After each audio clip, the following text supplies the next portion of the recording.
Olá, eu sou o Divino Ronaldo, comunicador do Agro e apresentador do podcast Agro e Prosa. Esse episódio tem o oferecimento de Organic Brasil e Cutelaria Simo.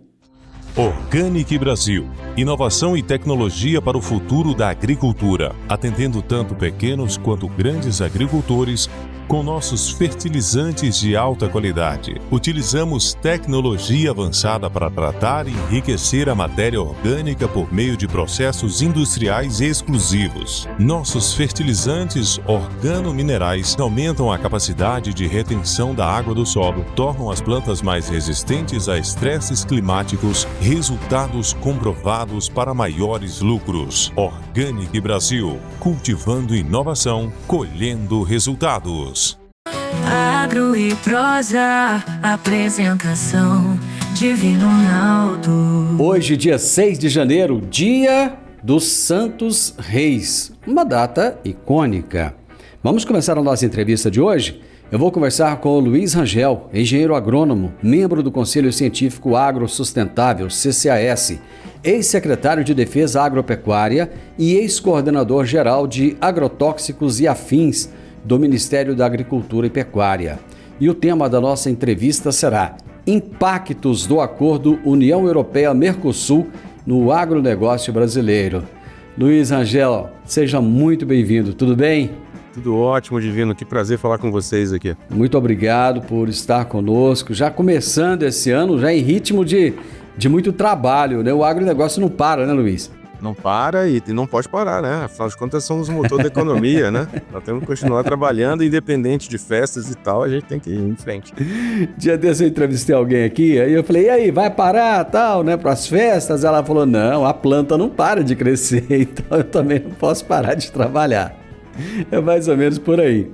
Luiz, conta uma coisa para mim, antes da gente entrar especificamente aqui no nosso assunto, o que um coordenador de agrotóxicos e afins do MAPA faz? Excelente pergunta, Divino. Olha, é uma das funções que eu ocupei no Ministério da Agricultura, eu ocupei várias funções, né? Tive a honra de também ser secretário, que é o ponto mais alto da minha carreira, mas um dos desafios mais interessantes que eu travei na minha carreira foi ter sido coordenador dessa área de agrotóxicos, né? Porque, primeiro, que é um tema muitas vezes controverso sob a perspectiva da visão, da percepção de risco, seja da população urbana e da necessidade do seu uso pelo agricultor, pelo quem trabalha no campo. Então já era de entrada uma questão complicada. Mas basicamente a gente tem que zelar, né, pela segurança, a qualidade desses produtos que são devidamente registrados no Brasil, olhando sob a perspectiva de ter esse nivelamento internacional e oportunizar alternativas de controle sanitário, fitossanitário nesse caso, para os agricultores que sejam os melhores possíveis, para que o nosso produto final, que é o produto do agronegócio, chegue às mãos, às mesas e às bocas dos nossos consumidores, seja no Brasil, seja fora, com a melhor segurança possível. Foi um desafio incrível, me orgulho muito de ter feito o que fiz e eu acho que a gente continua numa trajetória muito, muito positiva, né? Tivemos mudanças com algumas legislações recentes, mas eu acho que o Brasil ele é um dos 5 países mais avançados do ponto de vista de atenção a essas questões dos agrotóxicos no Brasil, no mundo. Bacana! Agora já devidamente apresentada a função, vamos para o nosso assunto. Um acordo que ficou por mais de 20 anos sendo costurado, né? Essa integração entre o Mercosul e a União Europeia, ela tem um potencial econômico aí de em torno de 22 trilhões de dólares, o que é bastante dinheiro e representa uma oportunidade muito grande, tanto para a União Europeia quanto para nós aqui no Mercosul. A política, muitas vezes quem está por fora não entende muito bem os trâmites e às vezes é feito um anúncio, um barulho e tal e a gente fica sem entender bem. Qual o estado atual dessas negociações entre o Mercosul e a União Europeia, desse acordo de livre comércio? É uma coisa que a gente tem que comemorar e falar, oba, agora aconteceu? Ou foi mais um daqueles anúncios que pode vir a dar certo ou não? Bom, então a gente tem que olhar sobre essa sua pergunta sob uma perspectiva histórica, tá, Divino? Então a gente tem que entender que isso começou a ser discutido 25 anos atrás. Eu acho que a primeira abordagem disso 25 anos atrás foi de entusiasmo, né? Afinal de contas, nós queríamos nos apresentar uma potência crescente do agronegócio, um mercado absolutamente VIP, né? Mercado premium, que é o mercado europeu, ocupando posições ali estratégicas. Isso aconteceu, independente de ter um acordo ou não, durante esses últimos 25 anos. O Brasil ele se posiciona competitivamente dentro do mercado europeu já há muitos anos, né? Nossa carne é vendida lá dentro, nossas frutas, nossa soja, enfim, a gente já negocia com a União Europeia. O que a gente tem de fato que perceber ou que se atentar nesse contexto como um todo é nesse momento, né, em que a gente fecha uma negociação técnica, né? Temos perspectivas melhores para o futuro, depois de 25 anos? E aí eu posso responder para você que sim. Acho que nós temos hoje que isso está comemorando o fechamento de uma fase de um acordo que vem sendo travado, vem sendo discutido há 25 anos e que se encerra uma parte importante, que eu fiz parte, vários colegas fizeram parte, das negociações item a item do que seria interessante para cada um dos blocos. E aí note, cada bloco tem as suas habilidades, suas aptidões, suas virtudes, né? Seus pontos de competitividade são diferentes. Tá? A agricultura brasileira é muito competitiva, já mostrou isso independente de acordos, e a agricultura europeia não é tanto, né? Mas a Europa é muito, muito competitiva em outros segmentos da economia e que se beneficiará disso dentro de uma negociação que vai oportunizar, seja indústria, seja tecnologia, enfim, dentro desse negócio. Então, passamos por essa fase, era necessário ser passado. Vamos travar agora algumas fases de uma abordagem mais política, né? E vocês vão perceber aí frases de deputados franceses, italianos, poloneses, da própria comunidade europeia, que vão se levantar, por exemplo, para poder dizer que isso pode ser um risco, por exemplo, para a competitividade da própria economia, de determinados segmentos da economia europeia.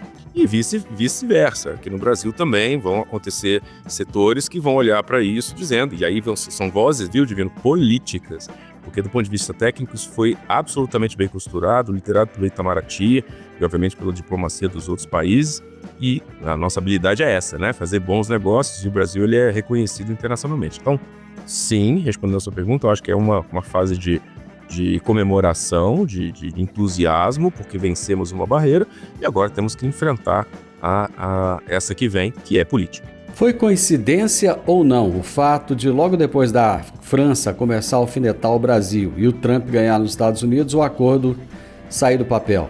Divino, olha só, na minha carreira, tenho mais de 20 anos de Ministério da Agricultura e de agronegócio, mais de 25. Eu nunca acreditei em coincidências, não existem coincidências, né? Existem algumas coisas que são imprevisíveis, mas coincidências são raras, tá? Estatisticamente, vamos dizer, né, do ponto de vista da agricultura e do próprio agronegócio. Então, de fato, existe uma convergência de ações, tendências que conseguem ser antevistas em função de movimentos geopolíticos e políticos internacionais. A vinda do Trump, ele ressuscita, traz novamente, né, essa posição muito ultranacionalista dos Estados Unidos, que é um player fundamental nesse processo. Eu tenho dito muito sobre esse tema específico.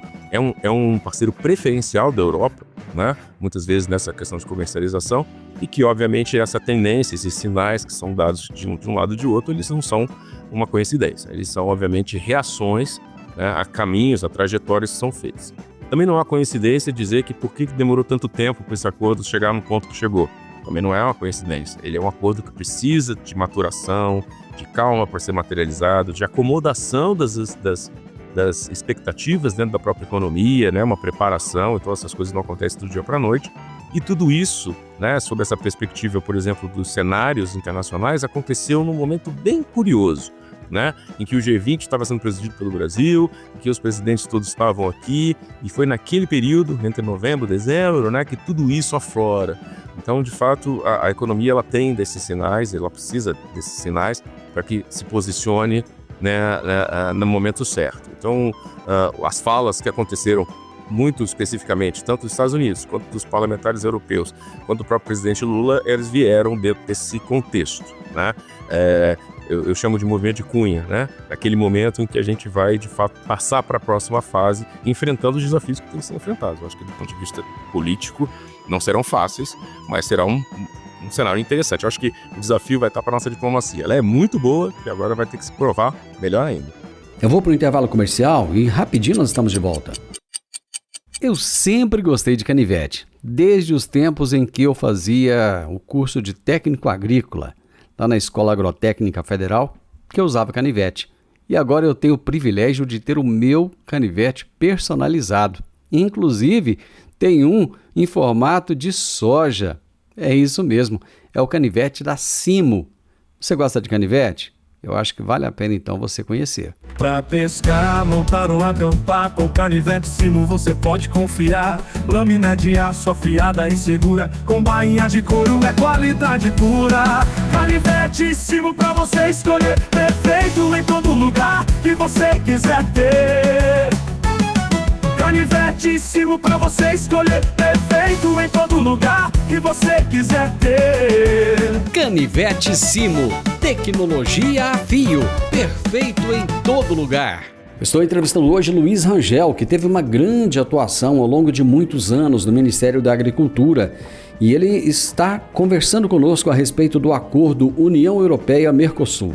Quais são os principais benefícios econômicos, esperados para os países do Mercosul? Vamos começar com o Mercosul, com a implantação desse acordo.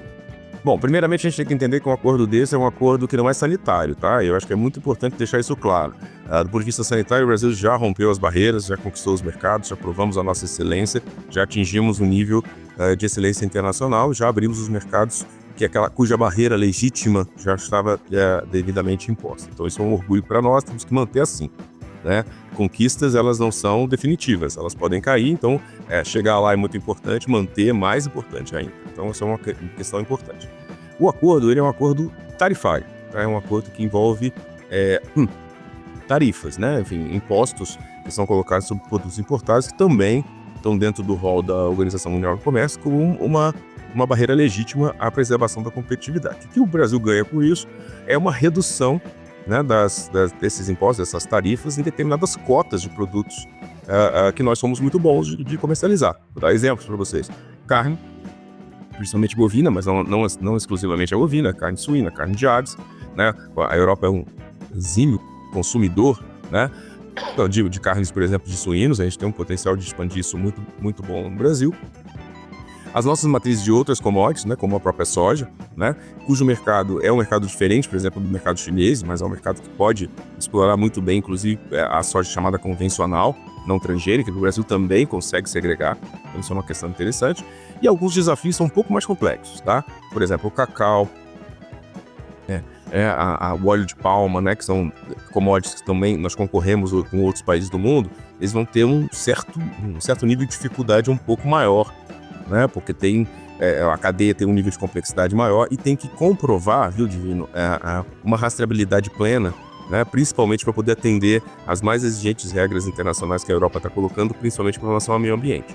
Então a gente não pode desconectar disso. A gente tem um acordo comercial, mas a gente está ombro a ombro, correndo e acompanhando a discussão que está acontecendo na Europa com o EUDR, né, o chamado Ato Anti-Desmatamento, né, que foi lançado e agora é retardado, e que o Brasil, obviamente, vai ter que se adaptar, porque independente de ter um acordo de livre comércio, um acordo de redução de tarifas, como nesse caso do acordo do Mercosul e União Europeia, nós temos que atender aí as exigências específicas desse mercado, e a questão ambiental eles não vão se afastar. Tá?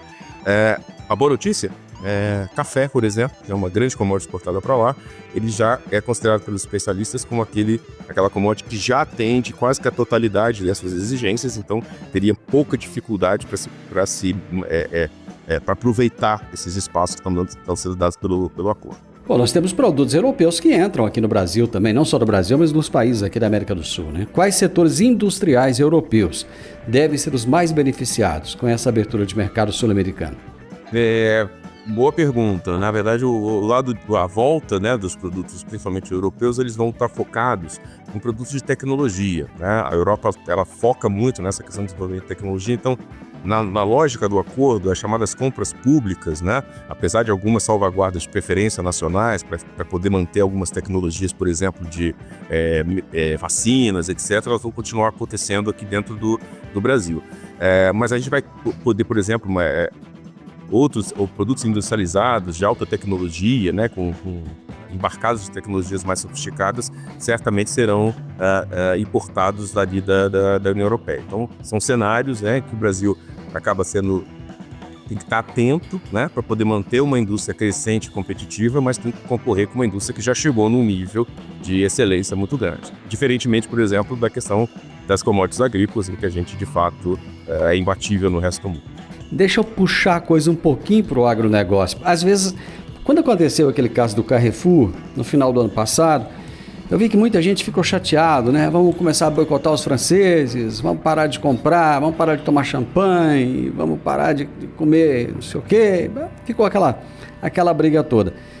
Uma coisa que eu acho que tem que ser entendido é que não tem nada contra o povo francês. Eu acho que às vezes a gente tem que separar um pouco isso, né? Então, mas os produtores franceses estão gritando. Pera aí, nós enquanto produtores rurais também estamos gritando aqui na medida que temos que defender o nosso patrimônio. Então, quais são as principais preocupações desses agricultores europeus em relação ao acordo? Porque você colocou, nós somos extremamente eficientes, é nisso que a gente é fera, né? Quais são essas preocupações deles?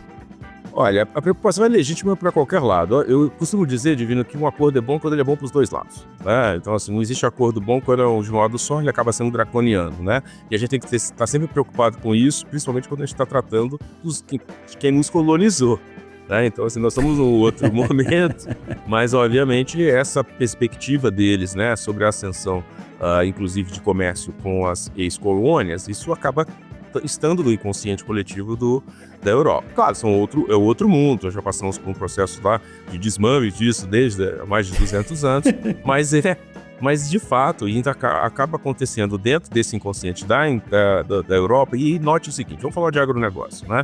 Agronegócio é uma questão importante para todos os países, tá? Isso significa dominar determinadas técnicas que são relativamente básicas, mas são essenciais para a sua soberania, que é a questão da segurança alimentar, né? Então, no momento em que eu sou altamente dependente de determinados países para me oferecer um insumo básico, que é alimento, né, a minha soberania ela decresce, a percepção de todo político decresce, então é significativa. Então, manter, mesmo que de uma maneira pouco competitiva, um agronegócio, produção de alimentos ainda viva ali dentro, ou seja, funcional, é uma estratégia de soberania interessante para todos os povos, tá? Isso a gente tem que reconhecer. Mas, obviamente, sob essa perspectiva, do ponto de vista econômico, né, nem sempre isso é vantajoso, né? Então, hoje, produzir um bife na Europa é absolutamente desproporcional do ponto de vista de custo quando se compara a um bife brasileiro. Então, sob essa perspectiva, o custo disso, de manter essa produção, mesmo com competitividade baixa, acaba onerando a própria sociedade europeia. E isso precisa ser frequentemente revisitado pelos políticos, né? Então, também é um interesse deles tentar achar um ponto de equilíbrio para todo esse contexto. Então, basicamente, eles vão continuar gritando. Existe uma análise internacional que eu gosto muito, eu participo disso e tenho calculado alguns custos muito interessantes. O Brasil performa muito bem. Precisamos melhorar muito nos nossos números ofertados, porque a gente é muito mal enxergado, não é nem mal visto, a gente é mal enxergado. Como a gente não é visto, a gente não consegue ser medido. Por exemplo, existe a Organização para a Cooperação e Desenvolvimento Econômico, OCDE, né? Eles têm um painel que mede, por exemplo, a performance, né? Seja da agricultura, seja de subsídios agrícolas nos demais países. O Brasil ele oferece alguns dados para a OCDE, mesmo não sendo membro, né? E aí consegue aparecer na fotografia de como é que a gente está performando. Se a gente entrega esses dados de maneira inconstante e imprecisa, certamente vamos ser medidos por uma régua que não vai medir a realidade. Então, reforçar essas informações é muito importante. Hoje, essa régua, mesmo imprecisa, ela já demonstra que o Brasil é um dos países com menor índice de subsídios agrícolas no planeta, tá? E mostra que a Europa tem crescido esse nível de subsídio. E aí, para o seu ouvinte, é importante dizer o que significa subsídio. É o governo pagar a falta de competitividade do agricultor. É isso, subsídio é isso, né? Eu não consigo competir num preço razoável com o que o mercado paga e eu pago uma taxa extra, né? Se eu tenho dinheiro, né? No caso do europeu ele tem, para que o agricultor se mantenha naquela atividade e aí atinja aquele objetivo que eu comentei no começo, que é de manter uma atividade soberana, né? De segurança alimentar ativa, né? E aí eu vou lembrar, viu, Divino, do meu mestre, professor e foi meu ministro aqui, Roberto Rodrigues, que ele fala assim: enquanto houver barriga cheia, nós não teremos guerra. Paz é uma consequência de segurança alimentar. Ele já me falou isso em entrevista. Mas é bacana você relembrar isso aí. E é engraçado, porque a gente até vive sem tecnologia, mas sem alimento não tem jeito, né? Então, o Brasil realmente ele está à frente nesse quesito. Se a gente for olhar também, Luiz, nós somos bebês, né? Acho que a Europa olhando pra gente é mais ou menos como a gente olhando para uma criança, né? E quando essa criança quer falar alguma coisa pra gente olha e fala assim, quem é você para falar isso pra mim? Eu te coloquei no mundo. Então acontece muito isso. Deixa eu aproveitar para fazer um intervalo comercial e nós voltamos já.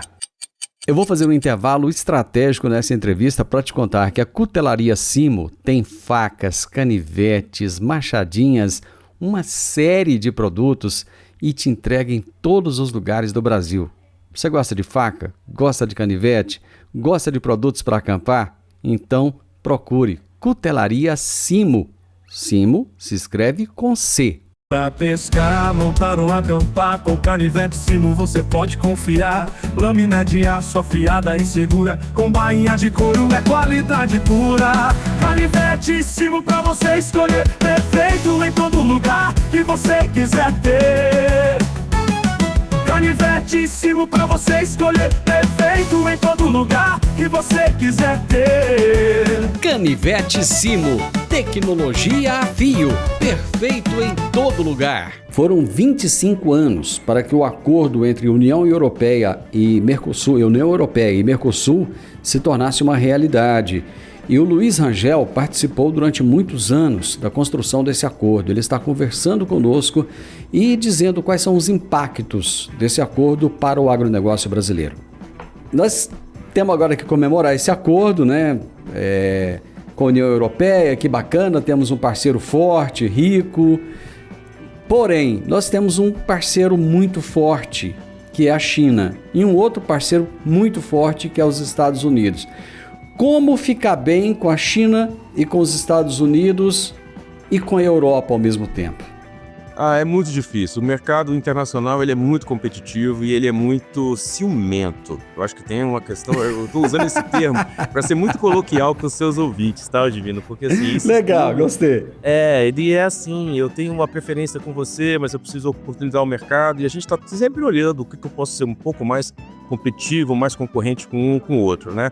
Como eu comentei, os Estados Unidos é um grande player internacional, é o maior exportador de produtos agrícolas do mundo, tá? Se você pensar num grande exportador, é os Estados Unidos. Então, sob essa perspectiva, ele vai continuar fazendo, né? Vai continuar trilhando esse processo e invocando o que a gente chama de preferência, né? Por causa da sua pujança, das suas ofertas e principalmente do seu poder de barganha, porque afinal de contas também é um mercado consumidor. Então, ser grande tem essas vantagens, né? Sim. Você compra e vende e aí a preferência acaba sendo sua. Então, nesse cenário eu não tenho ouvido muito, a não ser, obviamente, algumas declarações do próprio presidente Trump, né? Vai assumir agora de novo no ano que vem, dizendo essa questão de tarifa, de que se quer com a tarifa mais baixa vai ter que compensar. Enfim, essa lógica, né, do americano ela vai se perpetuar. Falando de China, nosso principal parceiro comercial hoje, isso é uma coisa interessante a gente identificar e analisar os últimos 10 anos. Quer dizer, a gente foi muito dependente no começo dos anos 2000 da Europa, como éramos desde o final dos anos 70, começo dos anos 80, mas a gente diversificou por uma estratégia muito inteligente, né? E é necessário, né? Todos os especialistas, economistas, analistas de comércio exterior, né, diplomatas, todos falaram, pelo amor de Deus, não coloca os ovos numa mesma cesta, porque o mundo demonstra que esse tipo de fenômeno vai acabar, né, o choque de demanda vai criar um problema. Então essa diversificação que nós começamos a fazer nos anos 2000, que se consolidou como uma prática, né, real do governo brasileiro, com a colocação de mais de 30 adidos agrícolas, né, entendendo os mercados, sendo mascates do agronegócio nesses países.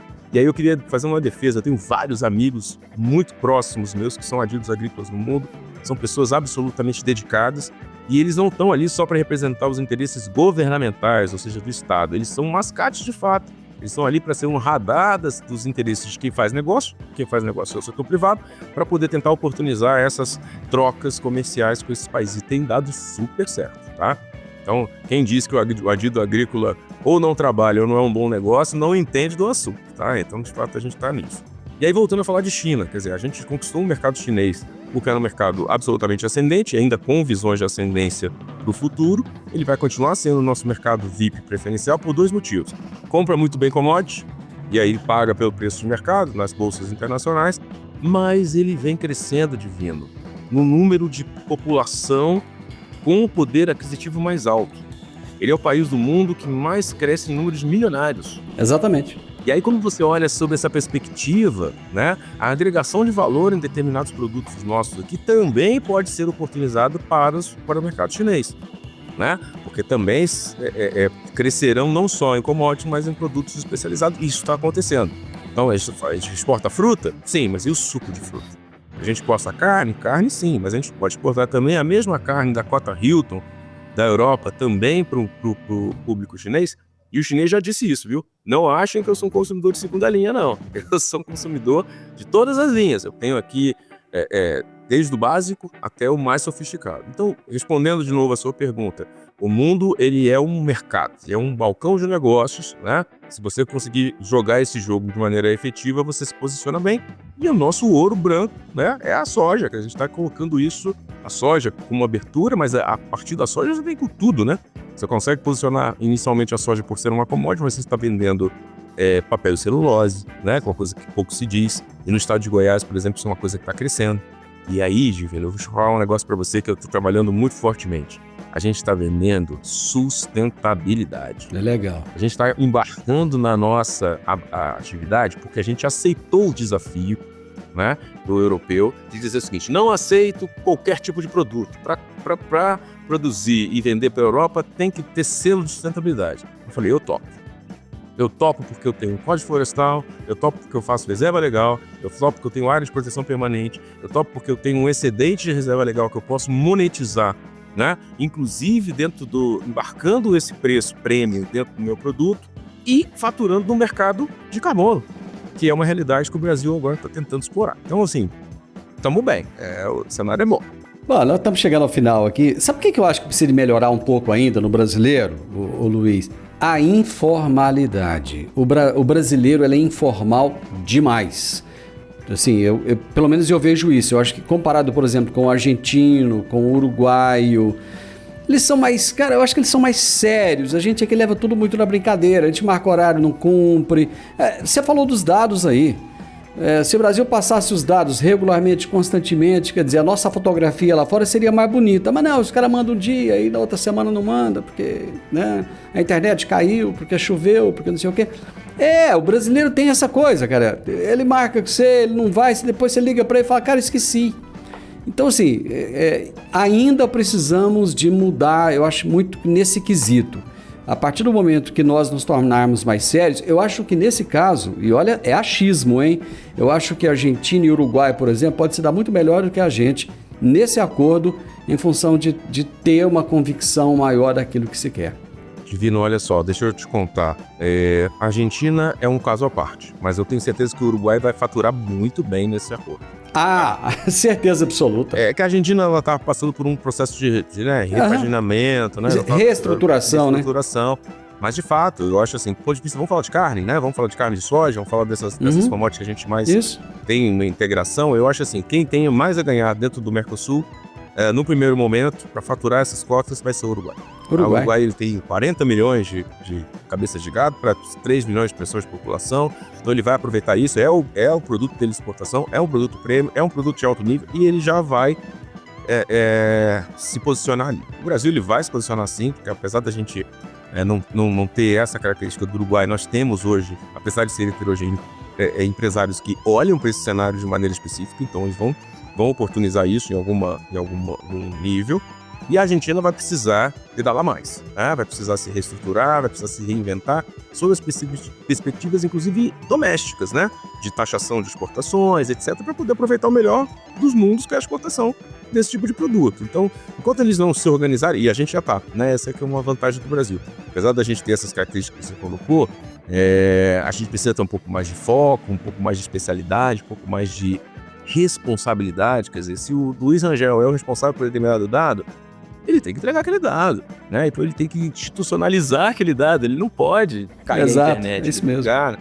Então essa lógica, inclusive personalizar, quando eu falo personalizar não é a pessoa, né? Mas personalizar a instituição e as ferramentas para isso é muito, muito, muito importante. Porque de novo, quem não é bem visto, ele vai ser mal lembrado, né?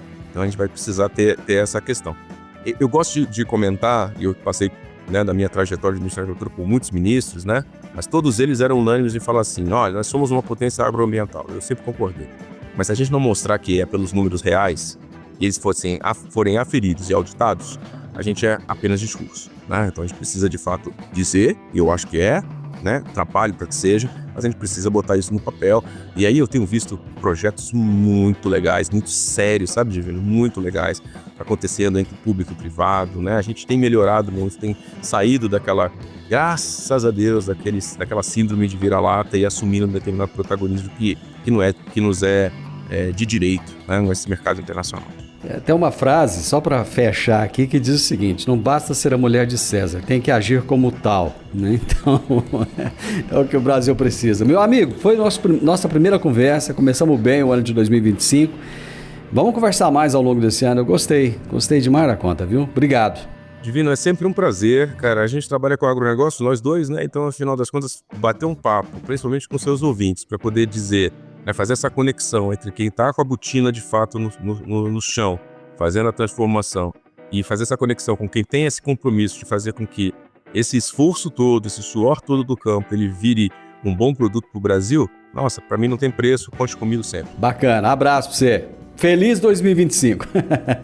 Eu conversei com o Luiz Angel, engenheiro agrônomo, membro do Conselho Científico Agrosustentável, CCAS, ex-secretário de Defesa Agropecuária e ex-coordenador-geral de agrotóxicos e afins do MAPA, Ministério da Agricultura e Pecuária. E a gente falou sobre os impactos do acordo da União Europeia, Mercosul, para o agronegócio brasileiro. Esse acordo que terminou, né, de ser costurado no final do ano passado.